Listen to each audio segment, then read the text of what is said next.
জ্বালানির যে মূল সমস্যা সেটা আসলে আমাদের হচ্ছে গ্যাসের যে সংকট। সেটা গ্যাসের যদি সংকট হয় তাহলে আমাদের বিদ্যুৎ উৎপাদনও ব্যাহত হয়, তখন লোডশেডিং শুরু হয়ে যায়, যেটা এখন গত 3-4 দিন ধরে চলছে।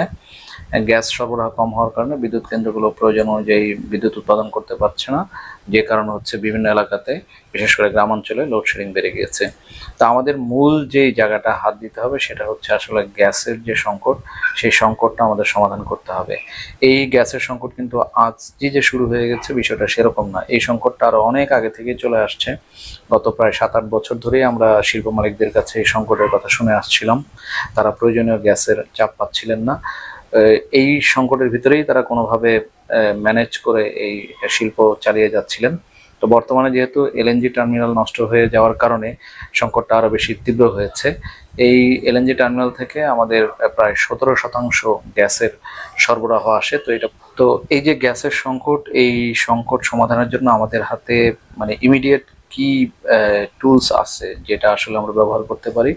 একজন নাগরিক হিসেবে এটা আমার কাছে মনে হচ্ছে যে একদম খুব সহজ এবং তড়িৎ সমাধান হচ্ছে যে সমস্ত এলাকাতে গ্যাসের অবৈধ সংযোগ আছে সেই সংযোগগুলো দ্রুত বিচ্ছিন্ন করে দেওয়া। এটা সরকারের পক্ষে মানে সরকারের যে সংস্থা আছে তিতাস বা অন্যান্য যে সরবরাহকারী সংস্থাগুলো আছে তাদের পক্ষে এটা খুবই সহজ এটা বাস্তবায়ন করা।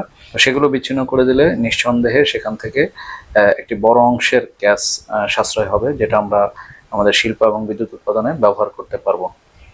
এছাড়াও মধ্যমেয়াদে একটা সমাধান হতে পারে, সেটা হচ্ছে আমাদের যে গ্যাসের প্রিপেইড মিটার যে প্রকল্পটা ছিল সেই প্রকল্পটা আসলে বাস্তবায়ন করা। কারণ এখন গ্যাসের যে বিল নেওয়া হয় 2 চুলাতে সেটা প্রায় 1100 টাকা, অথচ যারা প্রিপেইড মিটার ব্যবহার করছেন তাদের কিন্তু গড়ে বিল আসে 700 থেকে 800 টাকা, এর বেশি না। তো এখানে একদিকে যেরকম গ্যাসের সাশ্রয় হবে, অন্যদিকে যারা গ্যাস ব্যবহারকারী আছেন, ভোক্তা আছেন, তাদেরও কম খরচ হবে। তৃতীয় আরেকটি বিষয় যেটাও স্বল্প সময়ে আসলে সমাধান করা সম্ভব, সেটা হচ্ছে যে গ্যাসের ব্যবহারগুলো এলপিজিতে নিয়ে যাওয়া।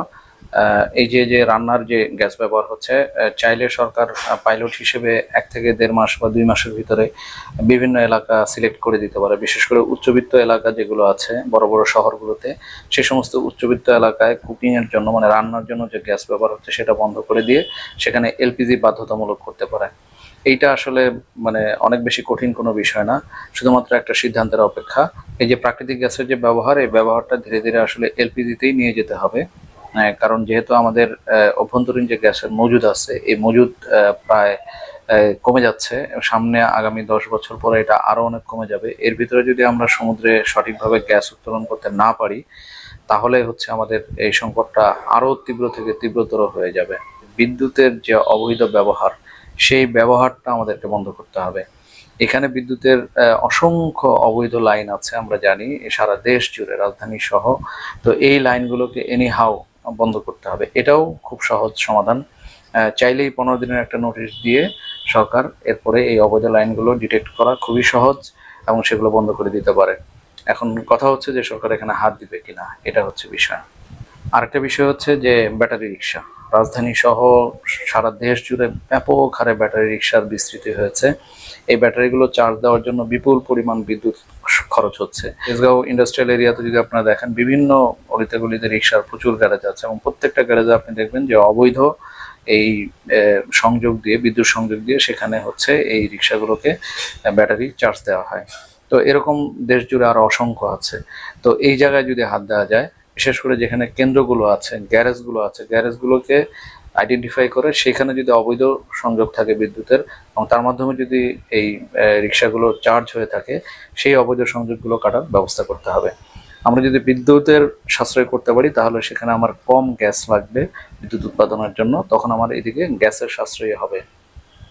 কারণ আমরা জানি আমাদের যে পরিমাণ বিদ্যুৎ প্রয়োজন হয় তার 60% উৎপাদন হয় হচ্ছে এই গ্যাস থেকে, বাকি 40% অন্যান্য জ্বালানি ব্যবহার করা হয়।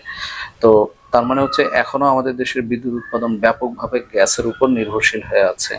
তা আমরা যদি বিদ্যুতের সাশ্রয় করতে পারি তাহলে অবশ্যই ডেফিনেটলি আমার গ্যাসের উপর চাপটা কমবে। আরেকটি বিষয় হচ্ছে যে বিভিন্ন পুরনো যে সমস্ত বিদ্যুৎ কেন্দ্র আছে সেই বিদ্যুৎ কেন্দ্রগুলো পরিচালনা করতে গিয়ে কিন্তু প্রচুর জ্বালানি খরচ হচ্ছে, যেহেতু সেটা পুরনো, সক্ষমতা কমে গেছে, অনেক পার্টস ঠিকমতো কাজ করে না, আবার কাজ করলেও যেহেতু পুরনো মেশিনারিজ, তো এগুলোকে আধুনিকায়ন করা বা সংস্কার করার উদ্যোগ নিতে পারে সরকার, তাহলে সেখান থেকে কিন্তু জ্বালানি সাশ্রয় হবে আমাদের। তো আমাদেরকে এখন আসলে চিন্তা করতে হবে যে আমাদের এক্সিস্টিং যে গ্যাসটা আছে সেই গ্যাস আসলে আগামী 10 থেকে 15 বছরের ভিতরে অনেকখানি কমে আসবে, কিন্তু বিপরীতে আমাদের কিন্তু চাহিদা অনেকখানি বেড়ে যাবে। তো এইটা আমরা কিভাবে সামাল দেব? এটা আমদানি করে আসলে আমাদের পক্ষে সামাল দেওয়া সম্ভব হবে না, আর তাহলে অর্থনীতিতে এমন ধরনের চাপ তৈরি হবে যে চাপ সামাল দেওয়া আসলে আমাদের পক্ষে সম্ভব না। তো আমাদের যেটা করতে হবে, এই আগামী 4-5 বছরের ভিতরে এই সাগরে আমাদের যে সীমানা নির্ধারিত হয়ে গেছে সেখান থেকে যে কোনোভাবে হোক আমাদের গ্যাস উত্তোলন করতে হবে। যেটা শুরুতে বলছিলাম যে প্রাকৃতিক গ্যাসের এই ধরনের ব্যবহার বাংলাদেশে পৃথিবীর আসলে আর কোথাও এই ধরনের এত সস্তা ব্যবহার হয় না। কারণ প্রাকৃতিক গ্যাস খুবই মূল্যবান একটি গ্যাস, এটাকে যদি আমরা শিল্পতে ব্যবহার করে যদি আমরা শিল্প উৎপাদন না করতে পারি তাহলে আমাদের কর্মসংস্থান হবে না, আয় বাড়বে না, রপ্তানি বাড়বে না, ডলার ইনকাম আমরা করতে পারবো না। তো আমদানি করা গ্যাসের উপর নির্ভর করে এটা আসলে সম্ভব না। আমি যদি $100 রপ্তানি করি, এখন সবকিছু মিলে যদি আমার $70 বা $80 আমদানি ব্যয় চলে যায়, তাহলে মাত্র $20 আমার হাতে থাকবে। তো এরকম পরিস্থিতিতে আসলে আমাদেরকে যাওয়া যাবে না। তো যাই হোক, এই যে অবৈধ সংযোগ বিচ্ছিন্ন করা, এই কাজগুলো আসলে সরকার সহজে করতে চায় না, কারণ এখানে দেখা যায় সরকারের একটা কনফ্লিক্ট অফ ইন্টারেস্ট থাকে। কিন্তু এবার যেহেতু সংকটটা অনেক বেশি বেড়ে যাচ্ছে, সামনে সংকটটা আরো বেশি হওয়ার আশঙ্কা আছে, তো এখন মনে হয় ভাবার সময় এসছে যে এইসব জায়গায় হাত দেওয়ার। তো যাই হোক, এতক্ষণ ধৈর্য ধরে আমার কথাগুলো শোনার জন্য আপনাদের অসংখ্য ধন্যবাদ। যদি আমার কথাগুলো ভালো লেগে থাকে তাহলে আমার চ্যানেলটি সাবস্ক্রাইব করার অনুরোধ থাকছে।